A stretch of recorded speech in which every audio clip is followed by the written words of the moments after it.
I'm Mark Valley, and I have a new podcast where I spot, assess, and have coffee with spies, operators, and agents over stories of action, diplomacy, and intrigue. Check it out at markvalley.com. It's the live drop.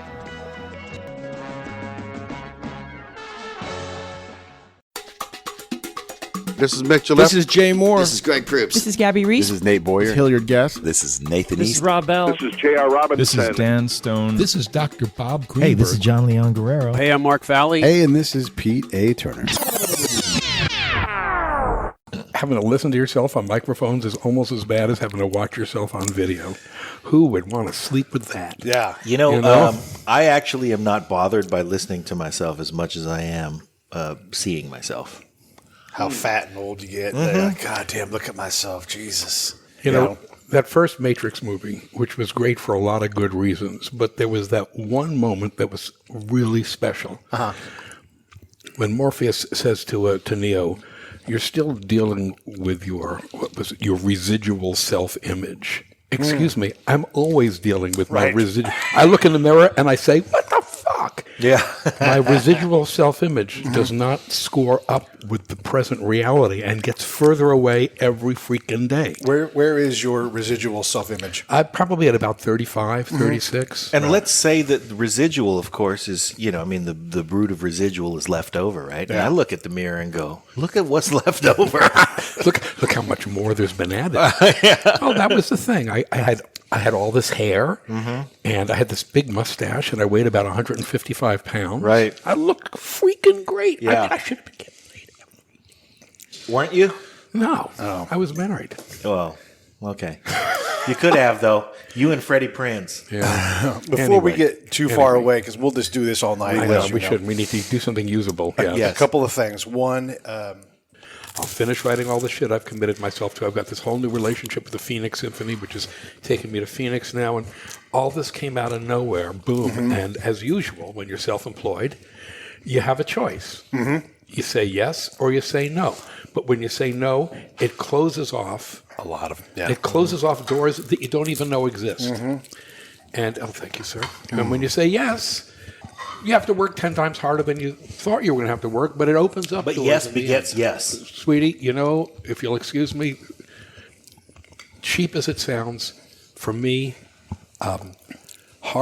success has always been disguised as hard work. Boy. And that's it. This stuff's good. You bust your ass, good things happen. Yeah. Maybe. But if you don't bust your ass, nothing happens. I love this Gretzky line, and now I'm going to start sounding like some kind of, speaker. God. Wait, I'm going to cut you off because I want to officially start the show, and you've already started it. Yeah. Started as you've done as many times as anybody else who's been on the show, I think, officially now. This is Dr. Bob Greenberg, and you're listening to the Break It Down Show. Love being here, John. Love being here, Pete.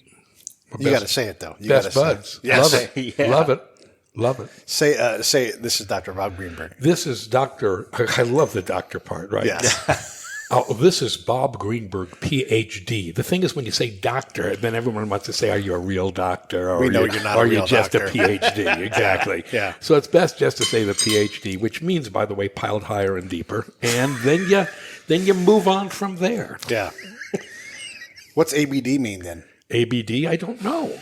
Well, I mean, all but dissertation or whatever. Oh, but there's got to be a slick way of doing that. Like, you're not even full of shit yet. Exactly. It means you're an also-ran, but bye-bye, loser in 3D. All but dissertation. You might as well say all but breathing. Yeah, right.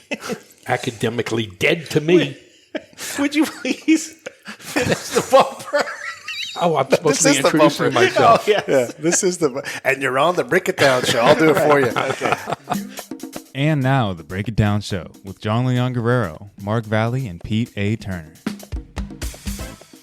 You are officially our first PhD, and it started a litany, a torrent of PhDs to include, we're about to put up a show with the Nobel Peace Prize winner who's a PhD. Go away. Who? Yeah, so there's got to be amazing and slightly less cool. But yeah. who? Oh, his name's Steve Running, Dr. Steve Running, and he is... he won when Al Gore won. It was Al Gore and then a whole bunch of PhDs who we don't want to listen to. And Steve Running says, I'm practical. What I want, I'm not going to get, but here's what we actually can do. Can we just stop burning coal and burn something else instead? I have suggestions, by the way, on whom we could burn, but it's probably more hot air than fuel. But I'm not going to go there. But it'll be hot for a moment. Yes. If what we're trying to do is generate warmth. And if you guys all can't tell, we are at the hospitable, lovely, gin-filled home of Dr. Bob Greenberg. You can't say enough things about this house. I love it here. Because as a house, it's in probably the greatest perch on the planet. It's filled with the greatest things on the planet. Conversation pieces. It's beautifully decorated. It's inspiring. And it's got in it as its chief resident, our dear, dear friend. And we can't say enough about how much we love Dr. Bob Greenberg. And the house itself was bought in 2003 thanks to Alan Greenspan, Okay. Nice. who was Thanks, so Al. busy cutting interest rates. Right. He suddenly made a home possible for us that never would have been possible. And the rates haven't budged since then. Yeah. So What a God bless job. us all. Thank What you, a Mr. job you did. Greenspan. I raise my glass to you. Cheers indeed to Big Al. We are drinking martinis, as we do in the home of Dr. Bob Greenberg. I called you Dr. Grab. I'm telling you what, man, I just smell gin. You get and I'm near drunk. gin, you're drunk. Island people can't drink that gin. And then we have in the house sitting shotgun is my long time buddy and someone I love just as much as I love Dr. Bob, Mr. Curt Dunaway, who will change your life if you get the chance to talk to him as well. And I wanted to put you two guys together because I told Curt and Mike, don't you dare miss out on this. This is going to be good. And you've been telling me about Curt for ages.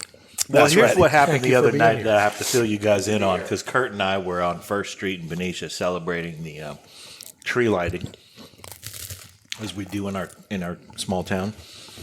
And I ran into young Jose Alejandro Acosta, who is a young squire of mine. I'm honored to call him a young student, and just one of my favorite human beings because he's just such a warm, tender kid, and he is just a great young man in the making. We saw him on First Street. I pulled him in. I said, hey, because I haven't seen him in a while. I gave him a big hug. He hugged my wife, Christy. I said, I introduced him to Curt as just one of my absolute favorite human beings on the planet. And he thought that was a great introduction, and he was very warm about it. And I said, and this is Curt. He's probably my third or fourth favorite. Oh, you didn't need to score him. So, I've just given Jose a boost. He's a great kid, and Curt always throws in an assist when it comes to stuff like that. But here we are in the Casa Greenberg, and we are drinking martinis. Look, I am an eighth of the way down the glass, but I'm on the business end of the glass. Correct. And I'm snockered. Yeah. Damn, dude. It's it's terrific. Somehow your face is even red. Do the ladies know how easy you could have been? Just asking. Two of them do. Okay. All right. Two of them. Two of And as them. long as there's two, it is plural. It's ladies. That's right. I'm working with you. Yes. Okay. That is funny. So we're here to talk about anything you want to talk about. Let's face it. We've gotten past all the formalities, and much of our audience knows all about you and the fact that you've taken up the torch for providing the universe with the curiosities of literate music, and we're beyond that. So now we're just going to sit here and bullshit and eat cheese. Well, we can do that, but of course we're going to talk about some important things too. But Yeah, you have some things that you've done. Yeah, but thank you for your kindness. And no, but that was really very beautifully put, John. I have to tell you something. You guys, you get it. Okay. There's so much great stuff out there. There's so much wonderful art that our species has created, all we're aware of when I read the paper every day. Here's what's happened to me. And again, no commentary. I don't want anyone to be unsafe here, but here's how I used to read the paper once upon a time. Oh, boy. I get the Chronicle and the New York Times, the San Francisco Chronicle. So the first thing I would do is pull out the sporting green from the Chronicle, because basically the San Francisco Chronicle has become a sports section with a couple of other things added on. Mm-hmm. And I'd find out how the Warriors or the Niners or the Raiders or the A's are doing, the Giants, and then I'd go on to the news. Sharks. Because the Sharks, exactly. I'm sorry. They're down in San Jose. And Yeah, I know, but we adopt them. I know. It's hockey. It's a Canadian game. I get that. The whole idea of a California hockey team is just like all It's wrong. a little foreign. It's a little foreign. And all those guys that are Canucks, and they all have no teeth. And It's no different than the Ice Capades touring through Florida. there you have it. Yeah. One of my pals in college was a guy named Ricky Freeze, Friez, and he was from Medicine Hat, Alberta, and he was on the hockey team, as he should have been. I mean, if you're from Medicine Hat, Alberta, how else did you get into an Ivy League school? On a hockey scholarship, for God's sake. I love Canadian town names. Yeah, and those are like that and Moose Jaw. Those are the ones they always say on TV shows, like Happy Days. Regina. Regina. Yes. Stop it. Let's call it that. Yeah. Well, that means, it means queen, but it's way too close to the other word. I'll say. For my taste. Exactly. Well, as soon as like on The Crown, the thing on Netflix, the great series, you guys should all watch it. They talk about what's your name, Regina, going to be, and it's like, well, come on, here comes the joke now. Right. Like, what's your vagina name going to be? Elizabeth. All right, great. Labia. I'm trying not to laugh too hard into the mic. So, Major. I just want to I had to eat that. You didn't have to rank her. So there's. Well, I it's just want to bigger or acknowledge. smaller. Excuse me. I just my want to God. acknowledge, since you brought up the Warriors, and we're big Warriors fans. Yeah. We are once again at the lovely abode, Casa Greenberg, slightly up the hill from Klay Thompson. He moved. It breaks my heart. Yeah, Klay Thompson lived about 8 houses down until about halfway through last season. Okay. And then I think he moved out to Walnut Creek, which is where Steph Curry lives. Yeah. Wow. Yeah, but we still have a good neighborhood. It's beautiful You neighborhood. guys too. Clay okay. used to walk his dog right past the house, and Clay and that dog, it was a funny thing. And the kids loved him, and he was a sweetheart. It just, cool. All cool. But it moved to the East Bay. Wait, we are in the East Bay. Well, I mean, the East Bay. He moved to the far East Bay, the Tri-Valley. Wow. But we here in Oaktown, That's we a step down. We take, Oakland. I've lived in Oakland now for almost 40 years.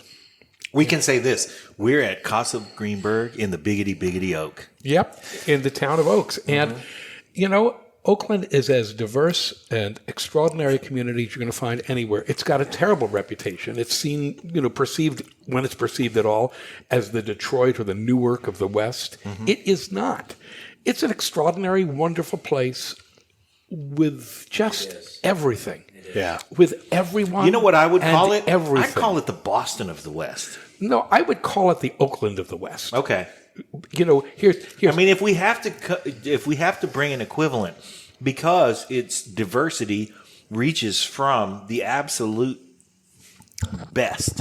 What did I tell you? There's nothing that compares to Oakland, That's true. especially where Dr. Greenberg lives. That's true. If you could see the view that I see right now, Looking at John. you would understand Yep, I'm the handsome. beauty Yes. of the Bay Area. Yes, you would. But you drive down. You drive I got down a the hill. haircut. You drive down the hill, and there's virtually every kind of store, every kind of restaurant, every kind of person you want to be with. And I'm really glad I have 4 kids. 2 of them were born in Berkeley, but they grew up in Oakland, and the other 2 were born in Oakland, and they're growing up in Oakland. And I'm glad that this is the environment in which they're growing up, because they're learning one of the great lessons that any parent can give a kid, and that is look at the amazing, and I don't want to sound cliche, but look at this amazing diversity of humanity where everyone's ideas and culture matter, and every damned one of them counts. And we are so much stronger when we embrace it all and enjoy it all and love it all. So anyway, back to the point.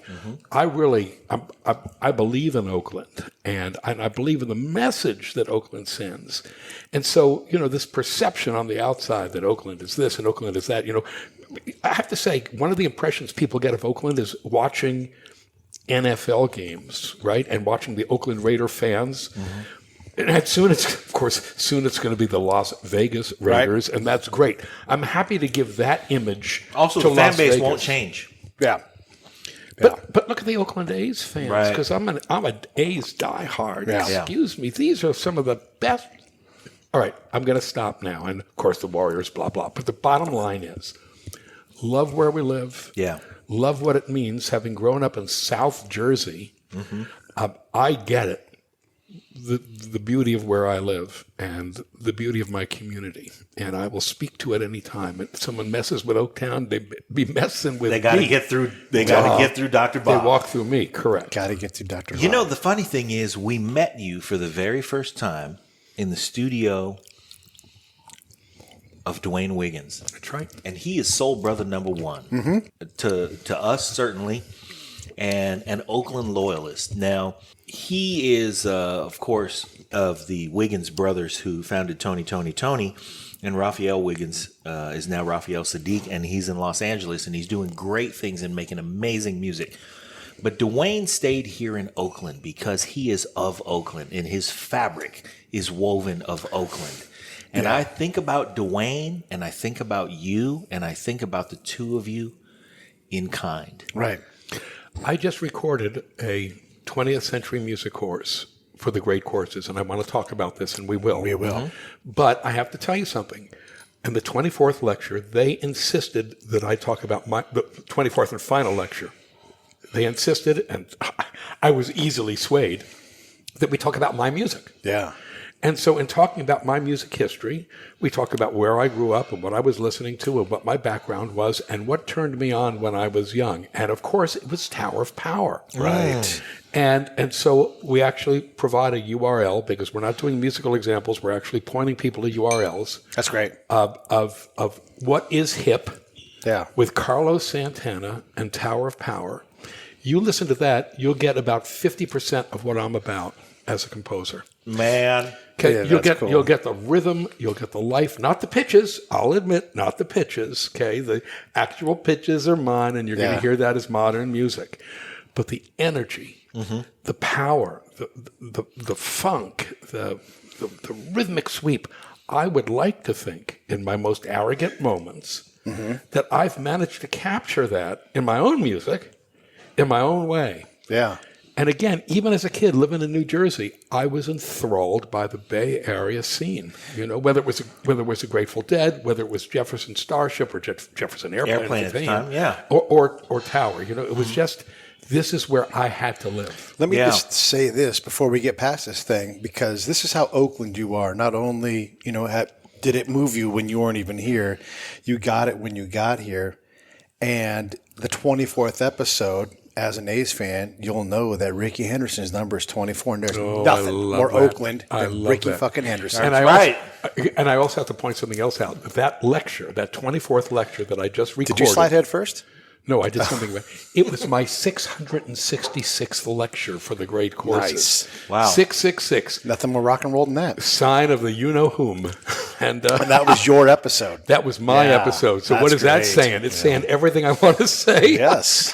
You know why? Because Dr. Bob is dangerous. No, Dr. Bob is a middle-aged Jewish man who can pretend that 666 is cool. He's okay? dangerous. I'm going with dangerous. As opposed I'm to some, edit that as whole opposed thing to out. some papal legate who's going to say, "Oh no." That whole piece is edited out, Oh, and I'm bummer. stopping it dangerous. The power you have. Let's talk about that, though. Yeah. Your most recent batch of the great courses. When you talk about your composition being energetic and powerful that way, and being attracted to the energy that was here, there are a lot of Tower fans in our audience, in our listenership, and they can relate to the fact that what you grew up on was, and what you were attracted to growing up was music that had orchestration, that had collaboration. Correct. That had chords that made you feel things. My favorite, and I'm so glad you bring this up, dude, because, okay, I'm growing up in Willingboro, New Jersey. That's Willingboro, the worst place in the world. I know some might say Nairobi is the worst place, and some people might say that, like Benghazi is the... No. None of you have been to Willingboro, New freaking Jersey, okay? And that's South Jersey, where, as we talked about, the only geography, the only bumps in the landscape were the leavings of the local dogs. We said it a little differently. Well, okay. well, I'm trying to keep it clean here because I don't want you to cut things. Okay. I want you to We're not going to cut that out. I want you to present them. But I always grew up like everyone back east grew up. And I know you probably have a lot of people back east listening to the show. And No doubt. I mean no disrespect. Honestly, I'm a Jersey guy. I get it.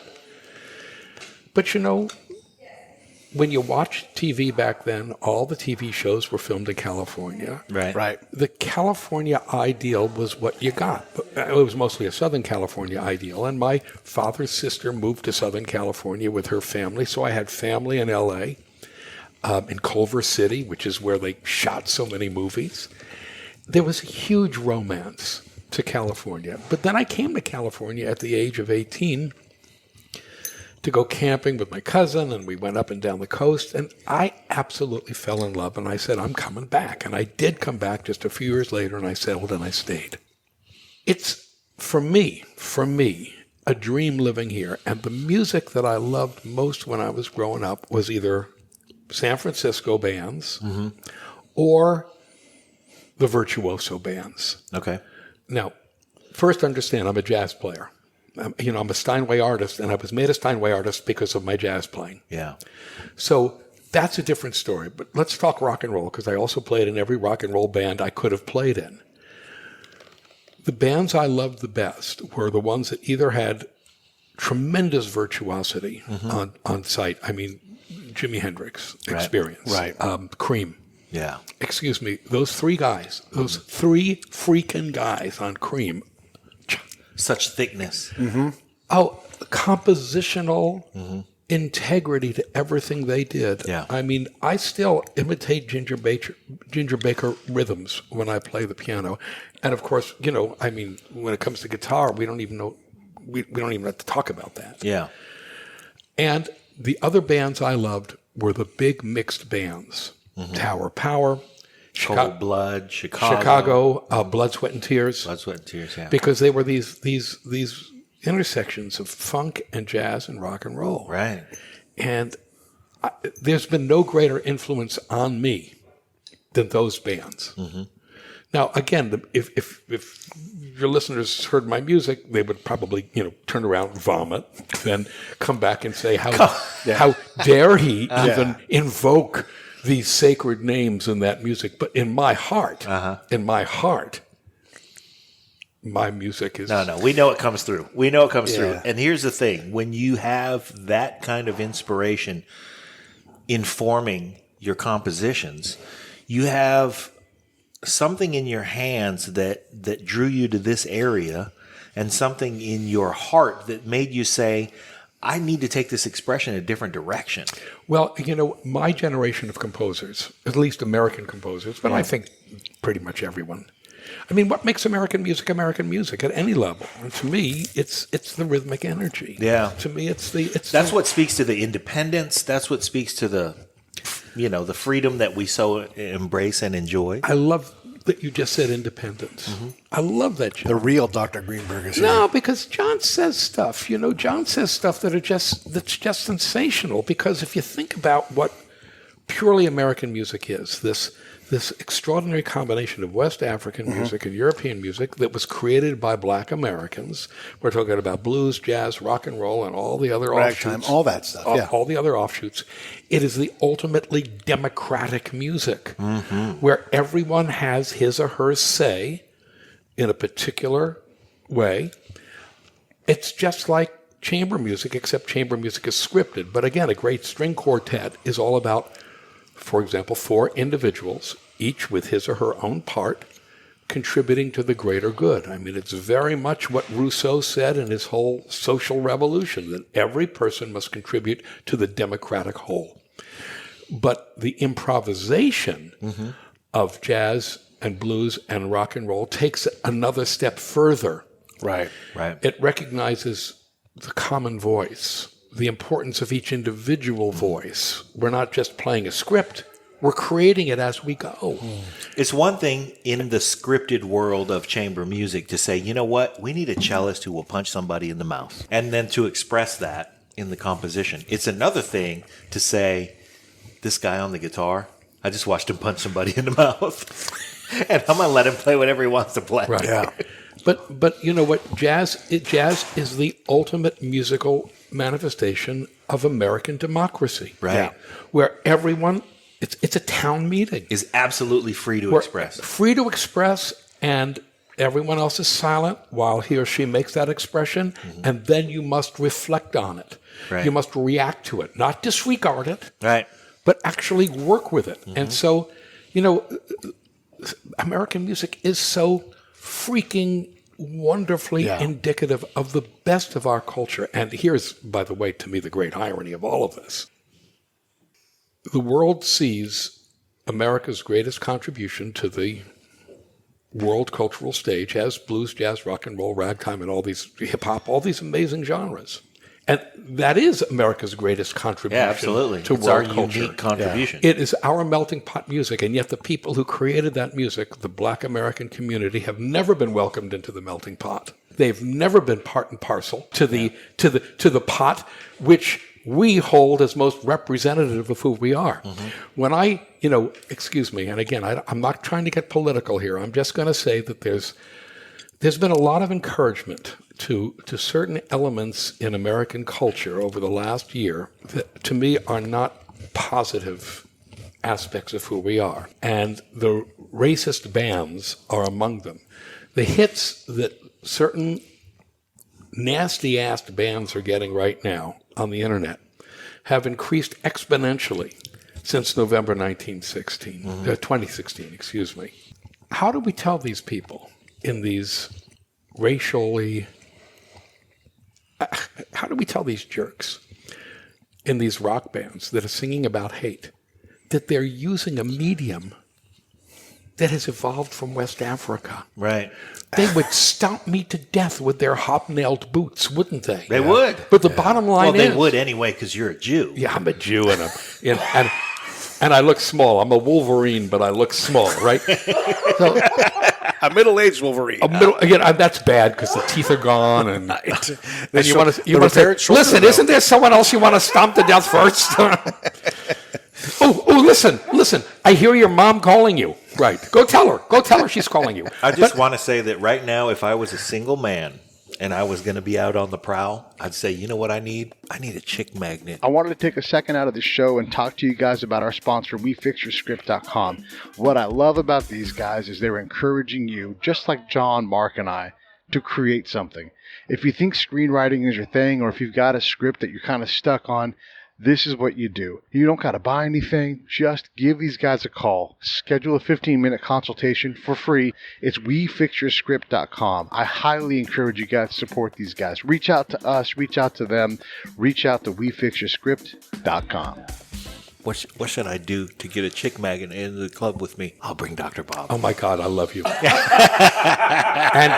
And we're there, except my wife, Nancy, might not be overjoyed with that. But you know what? I'm working with you on this, and maybe we can make this happen. That's right. Just on an experimental basis. Well, it's not happening. That's not to you either. Exactly.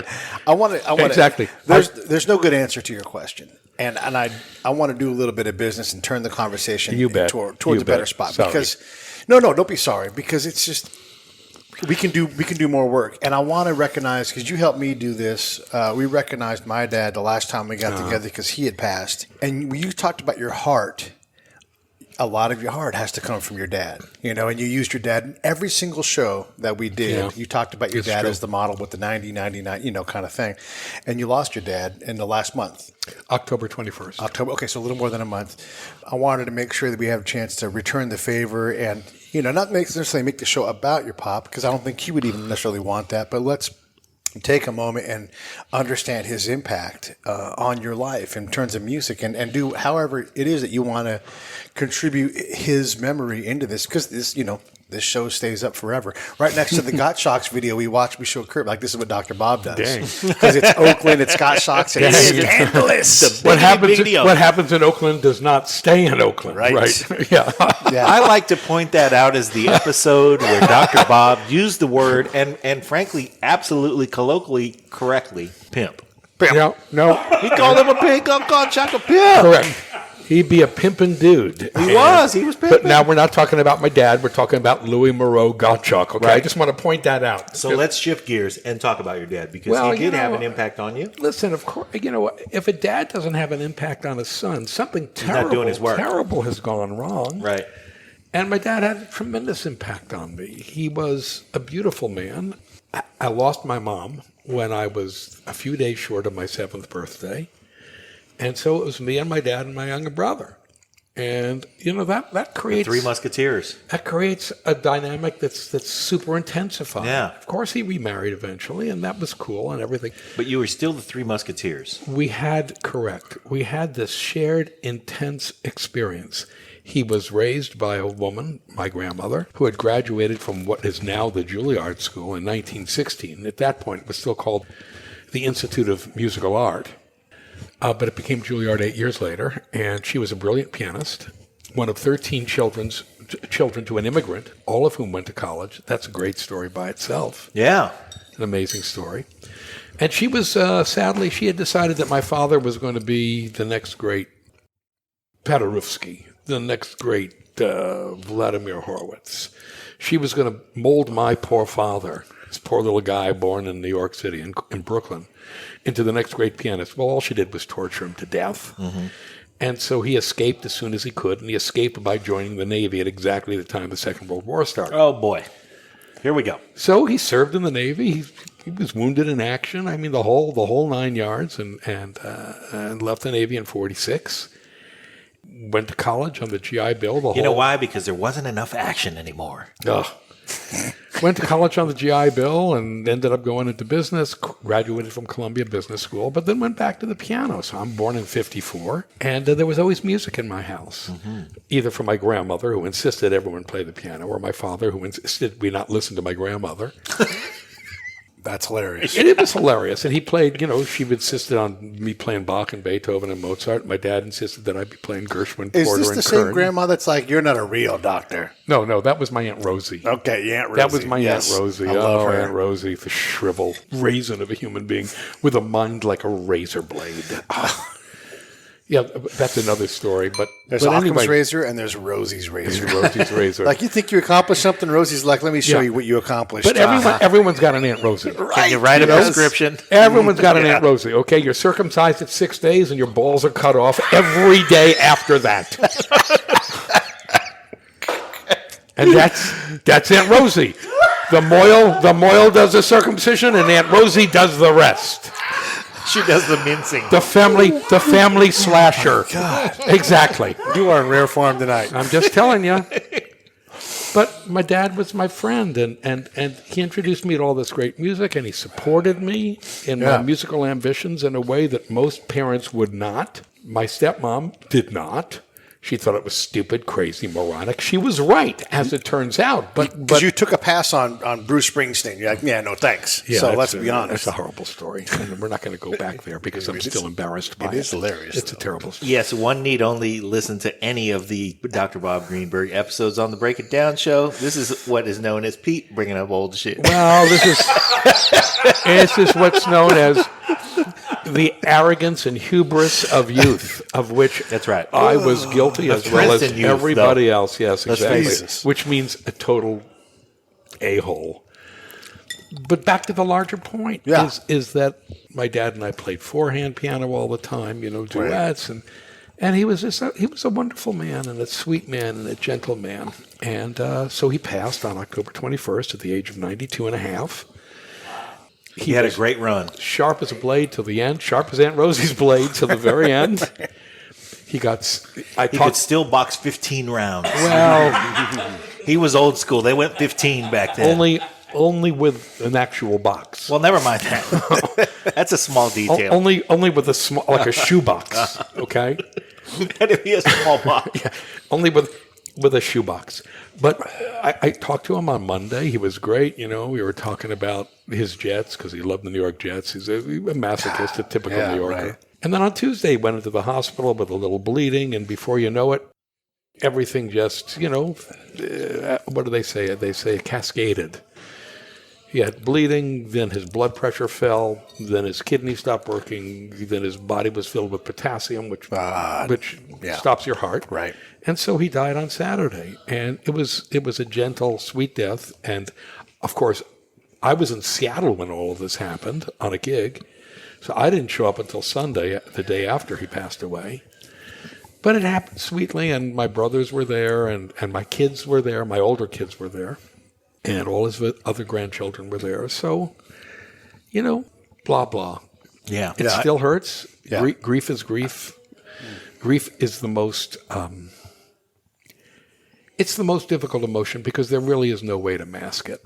There's nothing you can say. There's no consolation. Either someone is here or someone isn't here. No, but there is something about grief in that you can't mask it, and you especially can't mask it to those who have done it.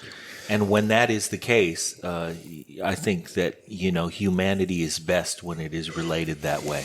And I will remember my dad, and I have 4 kids, and they're all going to remember their pops. Mm-hmm. And none of us gets remembered for more than a few generations. Right. For God's sake, if we're lucky. I mean, if you're Washington, fine. Yeah. God bless us. But my father will be remembered for his generations. And that's as it should be. Yeah. And that's as it always has been and always will be. Right. Yeah, at some point, your contribution gets captured, for most people, into 100, 150 words. Mm-hmm. A couple of snapshots, and that's it.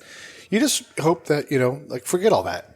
Let's enjoy the moment. It sounds like your dad had the ability to have a contribution with you that, heck, look at him. We're having a great time sitting here, and that's a great reflection of your dad, and regardless of his physical being, he's here present with us now. And there's something that he had that I wish I could have.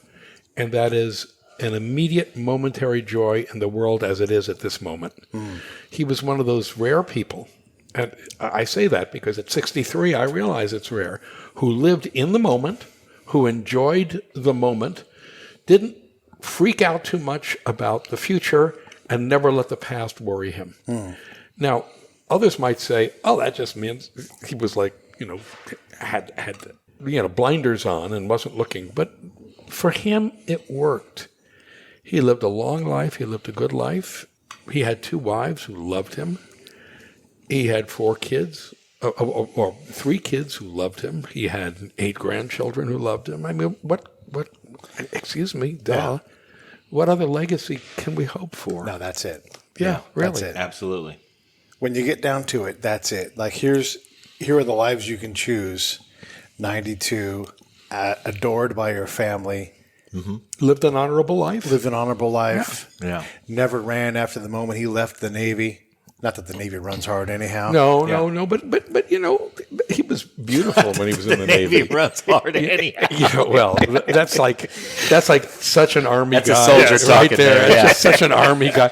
Well, they're just sitting on freaking ships. Where are they going to run? Yeah. Where are they going to run? Well, if they're under fire, nowhere. Yeah. No. Right. Straight into problem. It. Right. Well, here's what I will say. When you said that you played 4-hand piano, what I imagined was a lovely father-son duet emanating charisma into the audience of Heart and Soul. Well, no, and that's so beautiful. Something bouncy so and bluesy. Freaking poetic. No, we would Schubert and Beethoven symphonies. We would play 4-handed music. See, always and we'd be sitting more there, serious. Well, no, but we'd be sitting there elbowing each other. I'd say, Dad, you got that wrong. And then he'd elbow me. He goes, you freaked that out. And bang, bang, bang. It was fun. Yeah. That just happened fun. It was just sport. Mm-hmm. It was just sport. Like throwing a ball to your dad when you're 10 years old. Yeah. You're throwing a ball. But when I'm 45 and he's 74, we're not throwing the ball anymore, but we're playing the piano together. Yeah. And it's the same thing. Dad, you dropped the ball. Oh. Well, dude, you didn't catch it. It was the same good time. Yeah. It was the same good time. And like the dad of the basketball who uses his butt to back his kid down to the hoop. Tell me about it. You do like your dad's like, that's jazz. Yeah, yes. But I have to tell you something. Yes. My dad had no butt. That's jazz. My dad had no butt, so I always won those competitions. Okay.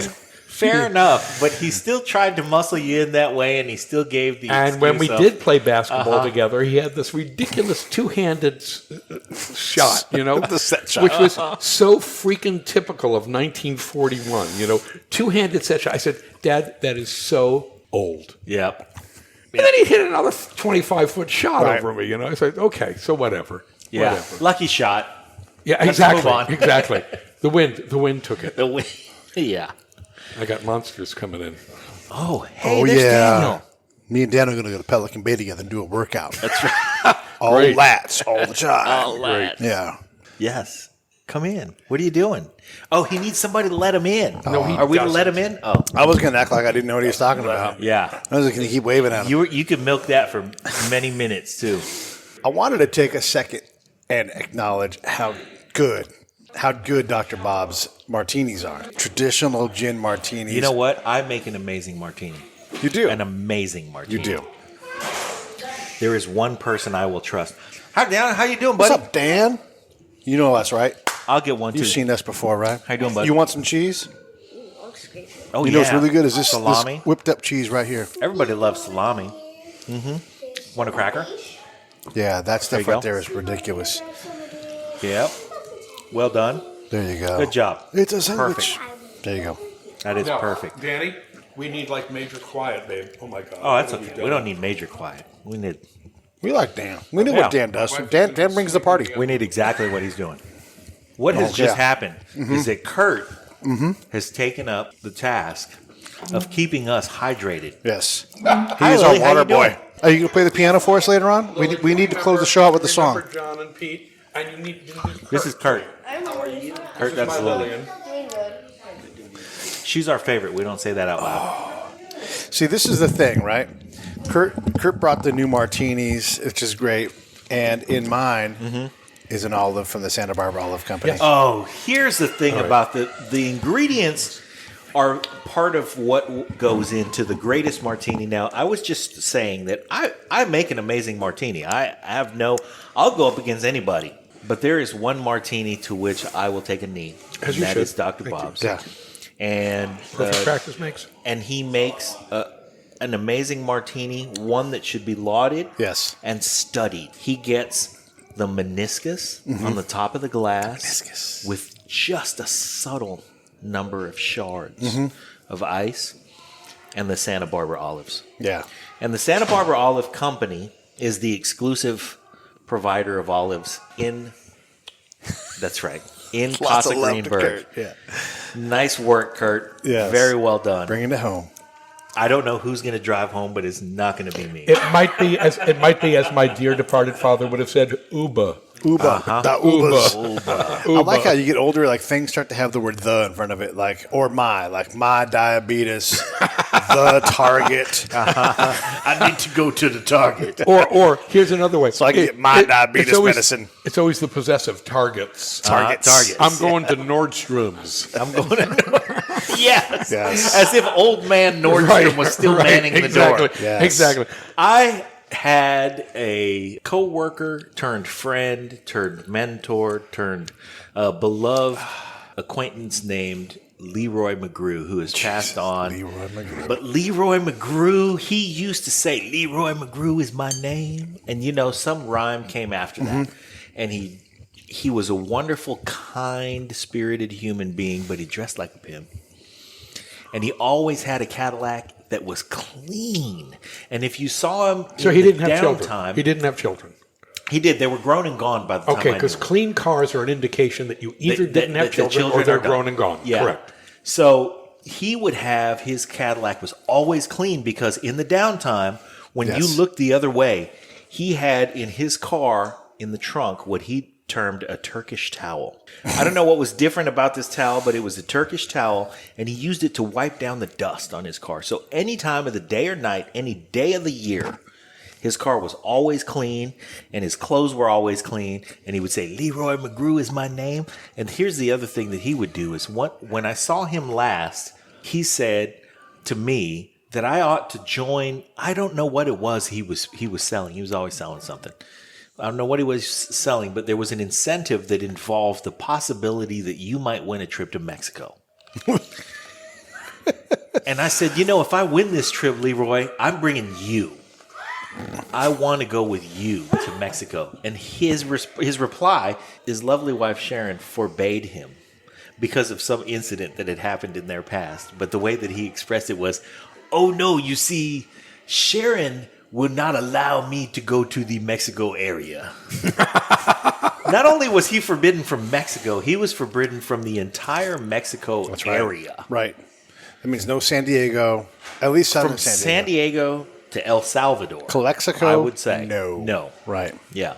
To close out these things, Curt, thank you for making these martinis. Yeah. Nice and work, I noticed that you gave Dr. Bob the lemon garnish. We, of course, have the Santa Barbara olive. That's right. Santa Barbara olives. I can't mention. Okay, I'm going to talk about the this. Santa Barbara olives for just a minute. Please. Because you know what?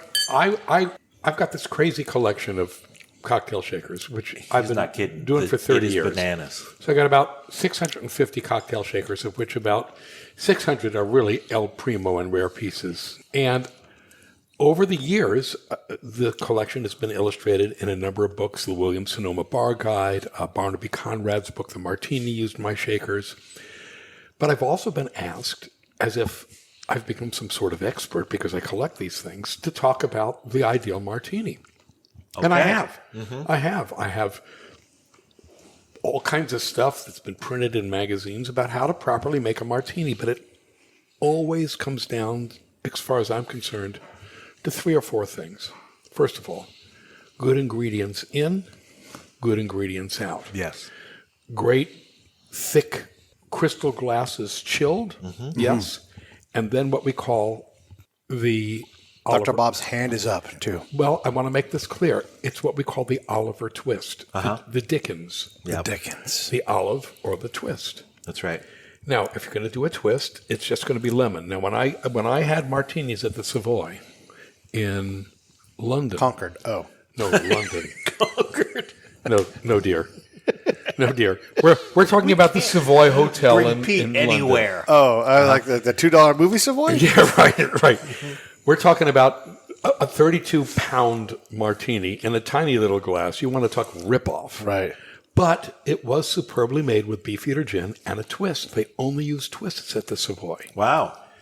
And while the English didn't invent the martini, they did invent gin. And so we have to, it's an adaptation of a Dutch liqueur called Jenever. And that means juniper. Juniper, right. Correct. And gin also is a reflection of juniper. But back to the larger point, this is an American drink. And so the question is, with the olives, if you're going to use olives, what kind of olives are you going to use? American olives. Well, you got to use American olives. American. Well, the question is, first of all, how many? So, again, if you use one, that's okay, but that's like one testicle. 2 olives. It really is. 2 olives is appropriate. 3 is bragging. Right. And here's the problem with 3 olives. It takes up too damn much room in the glass. Okay? That means it's less martini. You got to make a longer stick. Correct. And have one olive out. You need a bigger glass. Yes. Yes. Bigger glass. So, That's also and true. some people are clever enough to say they want the olives on the side. And that way, blah. We call them alcoholics. That's what we call them. We call them... I order my martini a little dirty with 3 olives. You know why? Because you're I'm a bragging little, I'm a and little you're braggart and I need a longer stick. dude. And you say that, you know, I'm so impressed. I'm so proud of you that you could come clean like that. Yeah. But anyway, the search for the proper The Break It olive. Down show is nothing if not cathartic. No, it's the search for the proper olive is like the holy grail. Yeah. You know, I mean, it's hard enough to find the great gin, and I know the gins that I love.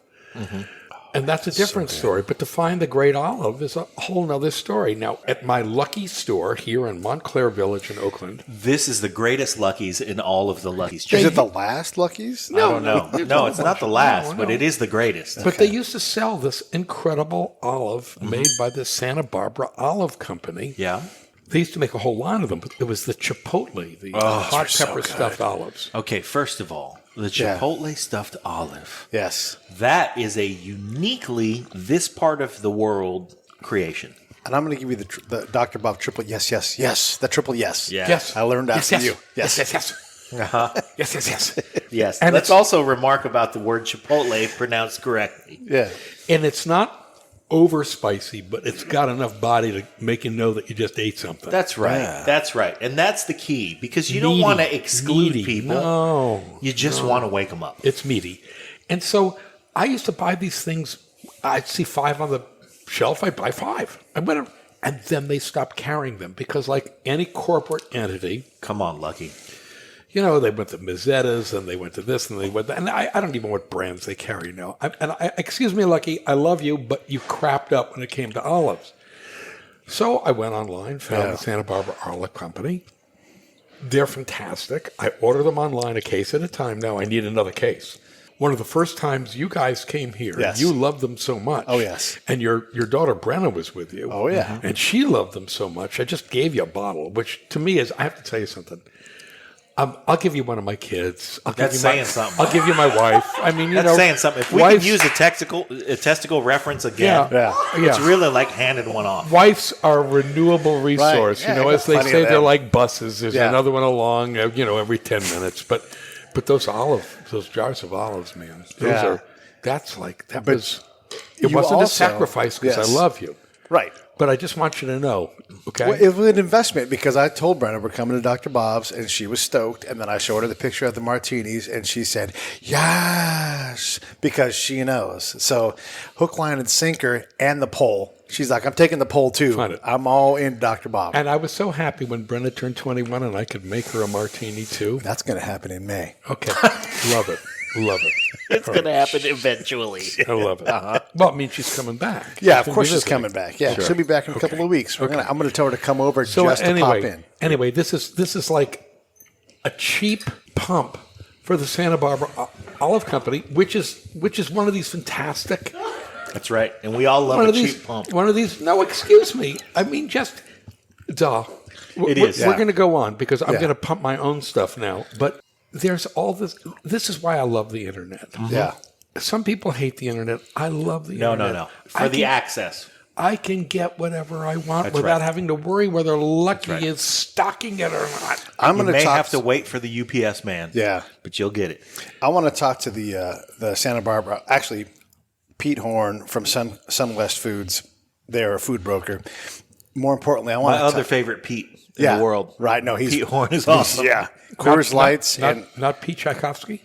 well, we like Well, him too. Tchaikovsky's I know he's he's a dead. close third. Yeah, I know he's dead. But wait till you meet Pete Horne. Yeah.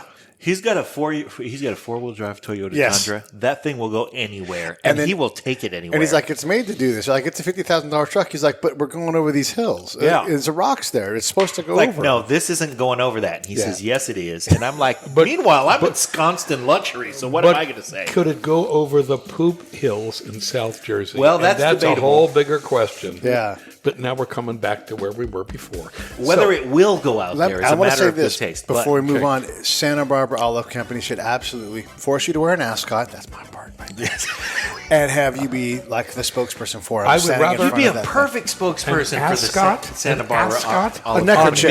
me? A neckerchief. No, I'd rather have a mink-lined jockstrap. Oh, You see? You know what? You know see? why? That's Excuse why I me, should leave I the got shit my alone. priorities. Because Dr. Bob is a player. I've got my priorities. Thank That's you, right. gentlemen.